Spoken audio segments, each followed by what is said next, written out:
Sedekah bagi seorang dai, ilmunya. Sedekah bagi seorang jurnalis, beritanya. Dengan catatan, berita itu harus betul-betul mengandung kemaslahatan. Bukan kebenaran saja, kemaslahatan. Inilah kemudian muncul kita dalam Islam disebut yang perlu dipegang para jurnalis. Likulli maqam maqal wa likulli maqal maqam. Setiap tempat ada bahasa yang cocok untuk tempat itu, dan setiap bahasa ada tempat yang cocok untuk bahasa itu. Ini yang harus dipedomani. Karena kalau tidak, maka berita yang kita sampaikan itu akan ditanggung dunia sampai di akhirat. Dan ketika di akhirat, Bapak pergi cari orang yang pernah Bapak fitnah. Beritanya disebar hanya karena kebencian. Akhirnya kalah dalam pilcaleg. Padahal sudah habis uangnya 4 miliar. Bapak pergi cari itu yang Bapak sebarkan fitnah. Mencari istri di Tanah Abang. Satu Tanah Abang saja, Pak. Dari pagi sampai maghrib tidak ketemu. Bagaimana pula nanti di padang mahsyar, seluruh manusia dikumpul, Bapak disuruh pergi cari orang yang pernah Bapak fitnah. Dan pada saat itu ketika Bapak mencari, bukan jalan sambil pakai jaket. Bapak jalan sambil membawa barang yang pernah Bapak ambil secara tidak hak. Misalnya mejanya Media Group, Bapak ambil bawa ke rumah, disuruh pikul itu. Lewat anak buah kita, pantas sila meja, ternyata Bapak yang ambil. Ini Bapak Ibu Saudara-saudara. Sedekahlah. Bapak sebagai profesi jurnalis, sedekahlah dengan berita yang membangun kemaslahatan. Bapak punya rezeki, sedekahlah dengan rezeki kita. Rezekah. Di Sulawesi Selatan, Pak Don, ada namanya Andi Sose. Andi Sose. Bapak pasti pernah kenal. Itu ya meninggal hampir, kalau saya tidak salah 99 tahun umur beliau wafat. Ya, tokoh veteran. Itu beliau meresmikan, sebelum wafat, beliau meresmikan masjid yang ke-165. Jadi kalau Bapak Ibu pergi ke Sulawesi Selatan, melihat ada masjid tertulis Masjid 45, itu beliau yang bangun. Dan beliau kalau bangun tidak mau dibantu. Saya bangun dari A sampai Z, kau tinggal nikmati berjamaah. 165 masjid beliau bangun. Dan sampai akhir hayat beliau tidak pernah bangkrut dan tidak pernah kita dengar sakit. Padahal usia lebih 90 tahun, sehat walafiat. Paling yang kita dengar baru lagi menikah. Itu Pak. Saya serius ini. Jadi bapak-bapak kalau cita-cita mau nikah lagi Pak, jangan pelit. Nah, ada suka orang pelit. Apa mau kawin lagi? Nah, Bapak pelit sekali. Nah, bersedekahlah. Ada yang sakit, sedekah.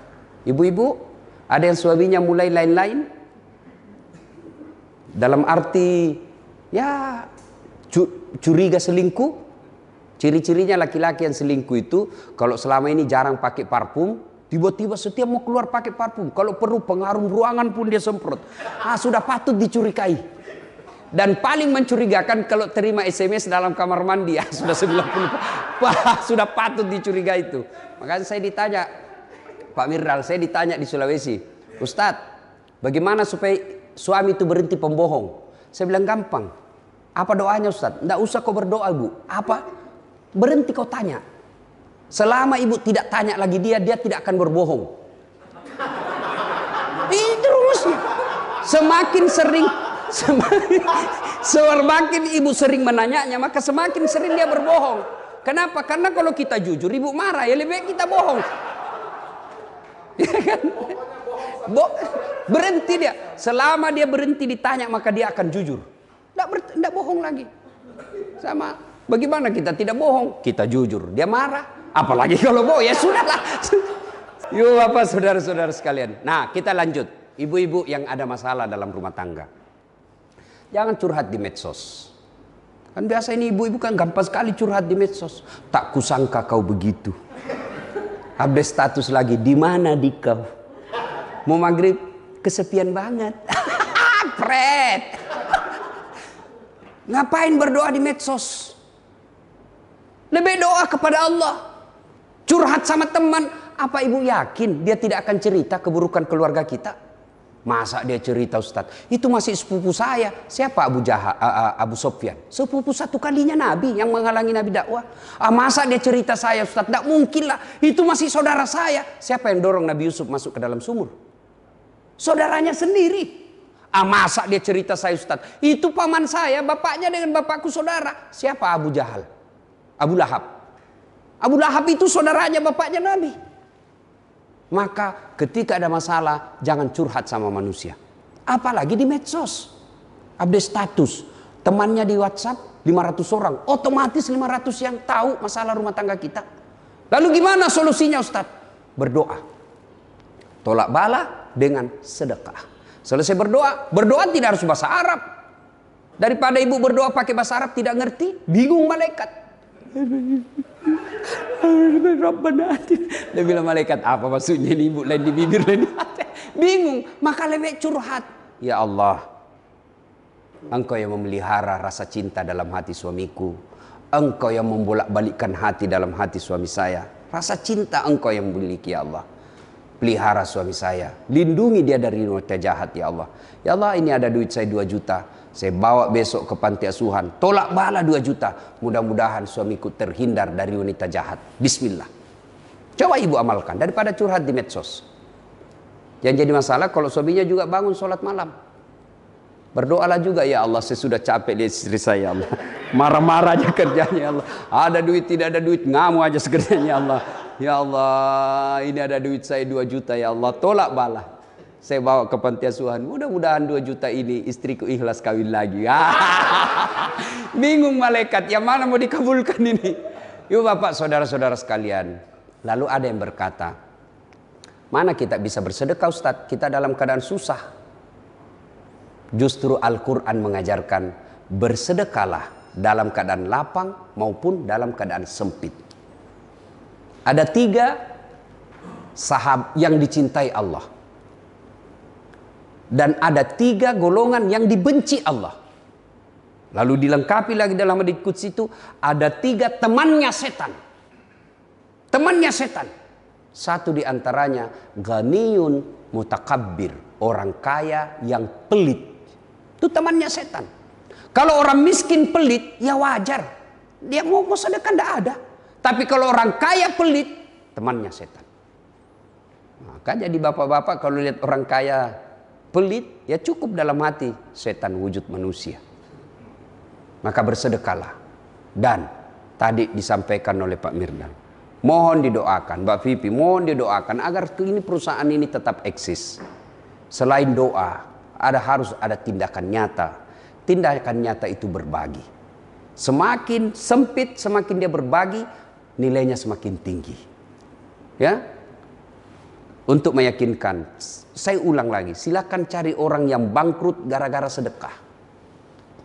Saya punya banyak pengalaman spiritual tentang keistimewaan sedekah. Maka sekali-kali Bapak catat kalau Bapak bersedekah dan lihat efeknya. Bukan kita mau ria, tapi kita mau yakin. Misal, saya sedekah hari ini 1 juta. Coba lihat efeknya. Coba lihat efeknya. Allah pasti ganti Pak.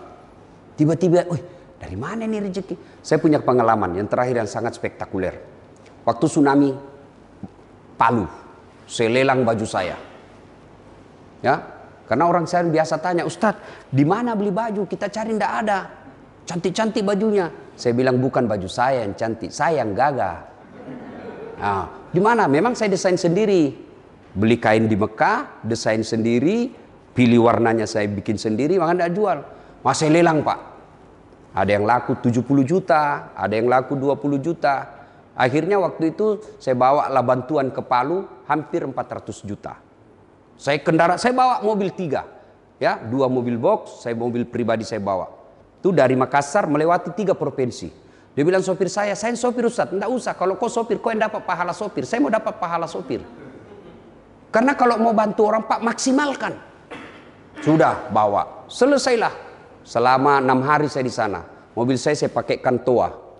Ya, untuk memberikan spirit. Sampai sekarang Pak, kalau saya pergi naik sepeda juga ada toa saya di belakang.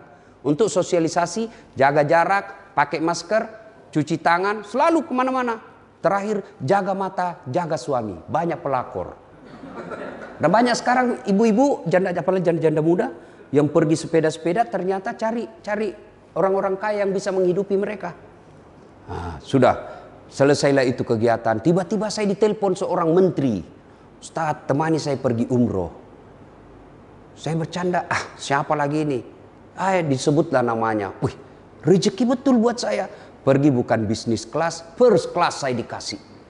Selama saya di sana, saya dikawal sama polisi yang baret merah. Kalau kira kalau di Indonesia Kopassus. Mau masuk Hijri Ismail, yang orang berebut masuk di situ belum tentu bisa. Dikosongkan Hijri Ismail baru saya masuk. Cium Hajar Aswad yang orang berebut belum tentu bisa cium. Saya dikosongkan pelataran Hajar Aswad, saya bisa cium, bisa selfie-selfie. Saya ingat, apa ya kebaikan yang pernah saya lakukan? Kok Allah kasih saya begini? Oh, saya ingat, inilah balasan dari tsunami. Dan Bapak tahu, tsunami Aceh 16 hari saya di sana. Doa saya sederhana. Dan itu saya anggap disitulah awal mula hidup saya berubah secara signifikan. 16 hari saya di Aceh. Hari keempat saya sudah di Aceh. Saya berdoa hanya satu. Ya Allah, berikan saya keberuntungan hidup. Apa ini keberuntungan hidup? Di mana ada tabrakan, beruntung kita tidak ada di situ. Ada pembagian pulsa, beruntung kita ada di situ. Itu namanya keberuntungan hidup. Saya tidak rewel, saya coba ya Allah berikan saya keberuntungan hidup. Saya berikan saya keberuntungan hidup. 16 hari saya di sana, Pak. Nah, setelah pulang dari situ, saya catat betul-betul hidup saya yang sangat signifikan perubahannya. Saya diangkat jadi dosen. Waktu itu orang semua tidak yakin. Saya bilang, mana saya tidak ada yang ngurus saya. Unhas yang minta. Saya jadi dosen. Saya bisa pergi haji. Haji gratis. Saya diperiksa waktu itu di Polda sebagai kasus pembakaran bendera. Waktu itu Kapoldanya Saleh Saaf. Malah saya dikasih hadiah untuk haji. Saya ingat sekali beliau kasih saya uang 26 juta. Kau pergi haji. Pulang dari Aceh. Pulang dari Aceh. Tiba-tiba ada radio. Sahabatnya Pak Sahrul. Radio namanya Celebes FM. Minta saya dikontrak untuk ceramah setiap menjelang maghrib. Satu-satunya radio berita yang ada di Makassar. Mulai dari dikenal saya di publik Makassar. Dan itu semua berawal dari membantu sesama manusia. Maka ketika ada musibah, bantu orang. Bantunya tidak harus materi. Bantu dengan otak, bantu dengan tenaga, bantu dengan materi kalau mampu. Bantu dengan kamera kalau kita mampu. Bantu dengan medsos kalau kita mampu. Semua tidak punya otak, tidak punya tenaga, tidak punya medsos. Bagaimana cara bantunya? Kau diam saja. Jangan malah cerita, sebarkan hoax. Itulah bantuan kita. Dan orang yang baik bukan yang hitam jidatnya gara-gara sholat. Bukan Senin Kamis dia puasa. Bukan tahajud tiap malam. Bukan 30 kali khatam dalam sebulan. Tapi kata Nabi, khairun nas anfa'uhum linnas. Sebaik-baik manusia di antara kalian adalah yang paling banyak manfaatnya buat orang lain. Allah memilih Bapak Ibu sekalian untuk bekerja di kantor ini. Tentu ada pertimbangan yang Allah berikan. Pak Don Bosco, Pak Mirdal diberikan amanah oleh Allah. Tentu Allah memilih Bapak karena Allah melihat ada nilai plus. Dan yakin nilai plus itu nanti di akhirat akan diminta tanggung jawabnya. Selagi umur masih ada, napas masih keluar masuk, manfaatkan yang Allah berikan itu untuk membantu sesama manusia. Dan insya Allah urusan dunia Allah yang bantu kita. Kecil buat Allah. Kecil buat Allah kasih mobil, kecil buat Allah kasih rumah, kecil buat Allah kasih deposito. Allah cuma minta, jadilah manusia yang bermanfaat, maka saya yang selesaikan semua urusanmu. Begitu janji Allah dalam Al-Quran. Semoga ada manfaat.